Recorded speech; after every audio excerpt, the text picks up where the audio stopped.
So ayun, wala na akong mountain bike. Pero nagkaroon naman ako ng magandang action cam. Pero meron akong road bike. So, subukan natin siya sa Manlubak. Help me! Help me! So ayan guys, nandito na ako. Starting point. So, tuloy na to.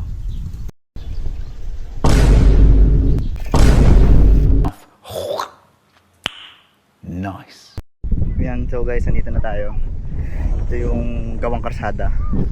Subukan nating daanan ulit yun. Okay?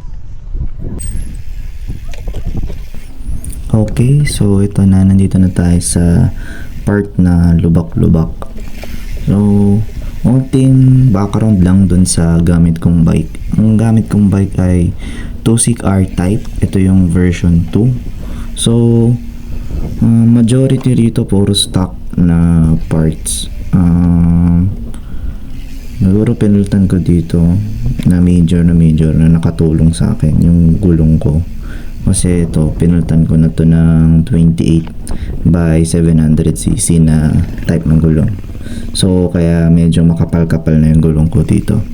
Tapos in the same time, yung tire pressure ko from 100, kinuha kong mga 60 PSI ata yan. Mga ganun. Kaya kung mapapansin nyo, kaya pa rin pala talaga ng road bike. Basta wag lang talaga sobrang lubak na lubak.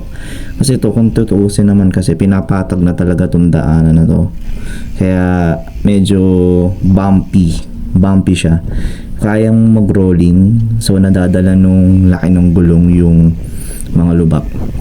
Ang mapapansin mo lang dito, dahil nga syempre manipis yung gulong, at the same time walang knobs, hindi ka pwede basta-basta lumiko. Kasi pag lumiko ka basta-basta, dire-diretso siya. So wala ka talagang grip.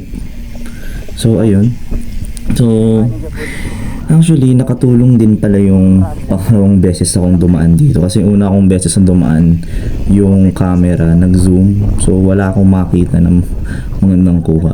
So itong pabalik, maganda rito, kita ko yung Mount Mayon. Nasa Kalamba lang ako.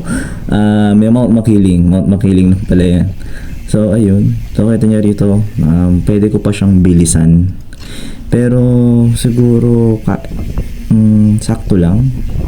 Yan, kasi nyo medyo lubak-lubak na yung dinadaan ko, pero medyo kaya pa rin.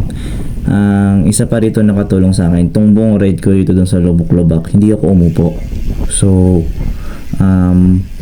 nakatayo ako dito. So lahat ng lubak tinatanggap nung paa ko tsaka yung kamay ko.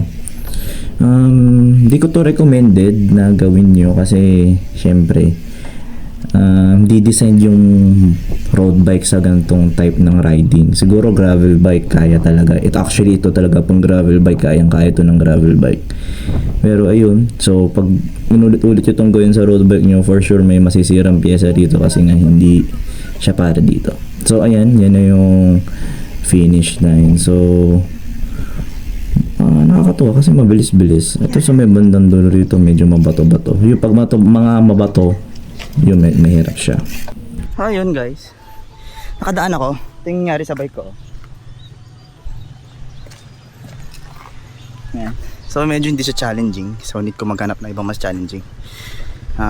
Pag to umabot ng 1,000 likes, dadaanan ko to ng pitch black ng gabi. Okay, bye bye.